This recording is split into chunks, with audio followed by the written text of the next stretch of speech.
Nice to meet you again. After the whole year of doing this whole fight, how does it feel? It's like it's all culminated in this particular moment. How does it feel to finally be here?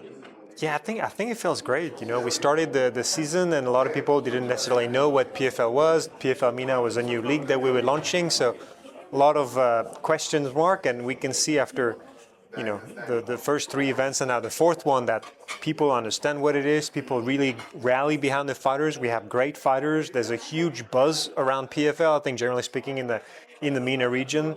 And the fighters like it as well. The fans like it. So yeah, it feels very positive at the minute. I'm sure you've seen the fighters grow. Like I have seen a lot Yes, of them come into their own since the first fight. that's right. Can you talk about the ones that you think perhaps exceeded like your expectation? I think I wouldn't say the surprise, but definitely the revelation for all of us is Hatan Al Saif. When we signed her, she was the first ever female from Saudi to enter MMA, and immediately she connected with the public, and the public really really liked her. And she's impressive in the cage, but she also has a great story to tell.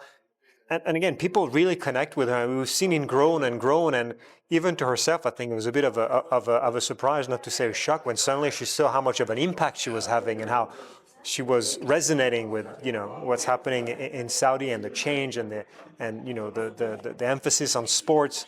Really, really impressive. I think we were expecting something out of her, but I think we all of us got surprised on how big it became, and we want to continue that. I know she wants to continue, and she's focused on being the best MMA fighter she can be, and she's back on Friday.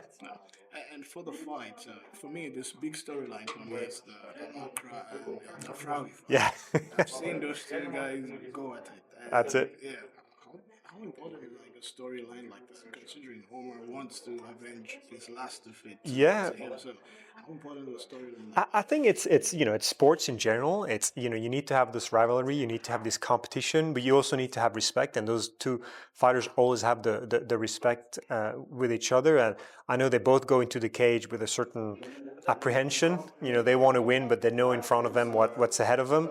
So no, I think it's all healthy, it's all good. The fans really are rallying behind it, and you can pick your favorite fighter.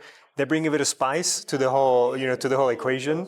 But I think it's showing how good of the fighters that we have, the roster, the quality of the roster, quality of the fighters, and it's going to be a tough one. It's going to be a very difficult one. I don't want to ask you this, but I have to. Who do you think? Honestly, it can go both ways. I mean, it's going to be 5 rounds, elbows are allowed, so suddenly you open up the realms of possibilities. Do they have the stamina to go 5 rounds? How are they going to pace themselves?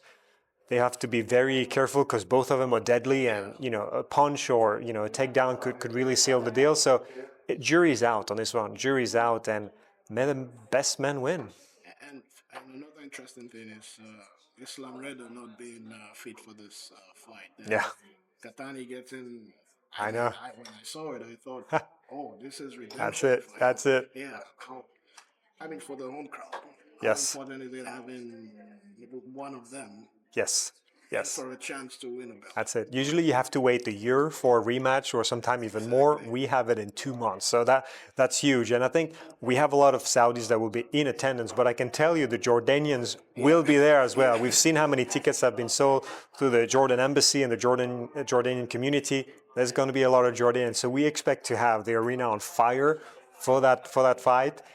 And it's in Saudi. Abdullah wants to write it and wants to have his name on the belt. So Abdurrahman better be prepared. Yeah. And finally, for the region, this has been massive. I have seen a lot of people pick up Yes. interest in Yes. MMA in the region. Of course, people know about MMA, but in the region, it's become more important for you as a platform to see it grow. And going into 2025, with the plans you have, you know, how massive is this? And I think it's not just for us, but it's also for a lot of the gyms here and the smaller promotions. I was talking to one of them not 2 weeks ago, and they were saying when I have one of my fighters that made it to the PFL MENA, it felt like it was one of my kids graduating and going to college. And I love that statement because it means that it's the ecosystem of MMA in the region that benefits from having a platform like PFL MENA. 100% of our fighters come from the region, and we really are focused on developing the best talents, not just of today, but also of tomorrow. So Hatan, for example, she's still an amateur fight. She started with us, and she's going to continue progress and one time turn pro when she's ready. Same for Malik Basahel. And we want to have more of those initiatives where we start with a young fighter and really develop them. And then we have the Joral Selawi, we have the Omar Al-Dafrawi that are, much more established fighter that have a whole career, but they all live under the same PFL MENA platform. And I think this was what's missing.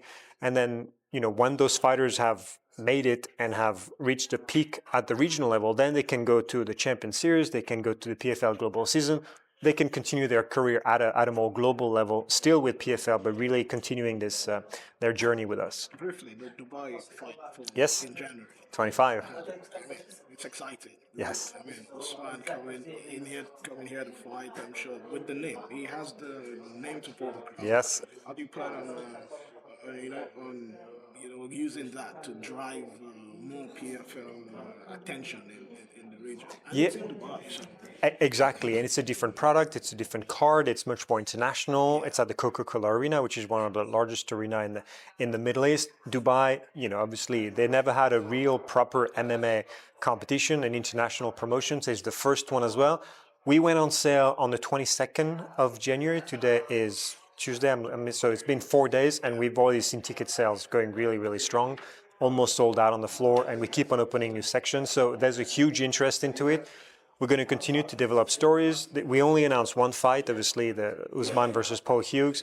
There's many other fights that are going to be announced in the next few days. So it's going to be a sold-out event. We already know it. We can see how the trend is going, the media behind it, the interest behind it.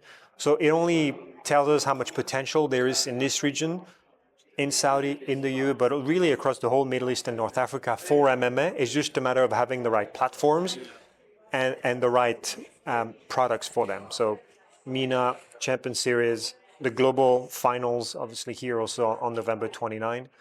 Yes. So final for PFL mixed martial arts in the region.